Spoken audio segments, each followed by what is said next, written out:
ఆధిపత్యానికి వెట్టి చాకిరికి జరిగిన సాయుధ పోరాటంలో దొరల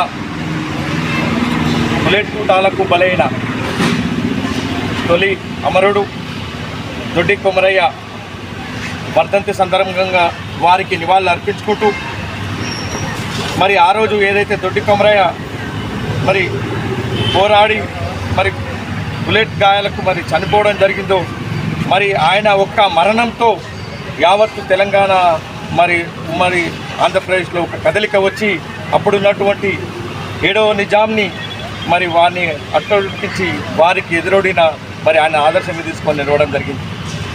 మరి ఈరోజు యావత్ కేవలం ఒక కులానికో వర్గానికో ప్రాంతానికో కాదు, యావత్ ప్రపంచానికే ఒక విప్లవకారుడుగా చరిత్ర నిలిచిపోయినటువంటి గొప్ప మహోన్నతమైన వ్యక్తి దొడ్డి కొమరయ్య అని చెప్పి ఉన్నాం.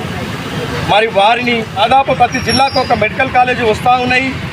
మరి దాదాపు మరి ఆయన పేరు పైన మరి దొడ్డి కొమరయ్య మెడికల్ కాలేజ్ అని చెప్పి పెట్టవలసిన అవసరం ఉందని చెప్పేసి ఈ సందర్భంగా డిమాండ్ చేస్తూ ఉన్నాను.